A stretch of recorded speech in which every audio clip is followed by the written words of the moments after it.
ஃபிட்டாக இருப்பவர்களுக்கும் மாரடைப்பு வருமா? ஃபாஸ்ட் ஃபுட், ஜங்க் ஃபுட் உணவுகளை தவிர்த்தால் மாரடைப்பிலிருந்து தப்பிக்கலாமா? நெஞ்சுவலி மட்டுமே மாரடைப்பின் அறிகுறியா? இதய நோய் தொடர்பான தவறான நம்பிக்கைகளுக்கு பதிலளிக்கிறார் திருவனந்தபுரம் கிம்ஸ் ஹெல்த் இதய நோய் நிபுணர் டாக்டர் அனீஸ் தாஜுதீன். ஃபிட்டாக உடற்தகுதியுடன் இருப்பவர்கள், நாள்தோறும் உடற்பயிற்சி செய்பவர்கள் இதய நோய் பற்றி கவலைப்பட தேவையில்லையா?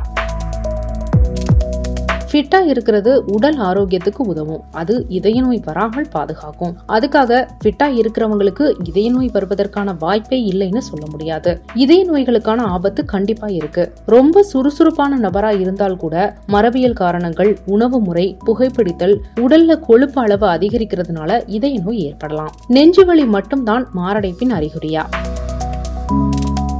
நெஞ்சுவலி மட்டுமே மாரடைப்போட அறிகுறியா இருக்காது. மூச்சு திணறல், தலை சுற்றல், சோர்வு, கை உணர்வு இல்லாதது, அஜீரணம் போன்ற அசௌகரியம், இது எல்லாமே மாரடைப்போட அறிகுறிகள் தான். ஜங்க் ஃபுட்டை தவிர்த்தால் மாரடைப்பு வராதா?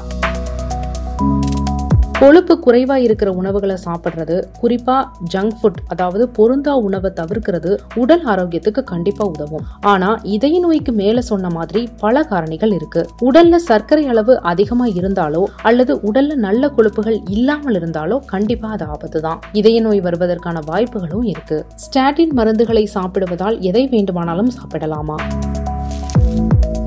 ஸ்டாட்டின்கள் அப்படின்றது உடல்ல இருக்கிற கெட்ட கொழுப்புகளோட அளவுகளை குறைக்கிற மருந்து. இந்த ஸ்டாட்டின்கள் உடல்ல கொழுப்பை குறைக்க உதவுது. ஆனா உணவும் வாழ்க்கை முறையும் அதை விட முக்கியமானது. மோசமான உணவு பழக்க வழக்கம், உடல் பருமன், நீரிழிவு நோயால இதயத்தில் பாதிப்பு ஏற்படலாம். இதய ஆரோக்கியத்திற்கு வைட்டமின்கள் மருந்துகளை எடுத்துக்கொண்டால் போதுமா? வைட்டமின்கள் உடல் ஆரோக்கியத்திற்கு ரொம்பவே முக்கியம். ஆனால் அது இதய நோய்களை ஒருபோதும் தடுக்காது. அரிதான குறைபாடுகள் மட்டுமே இதய நோய்களை ஏற்படுத்தும்னு டாக்டர் சொல்றாங்க.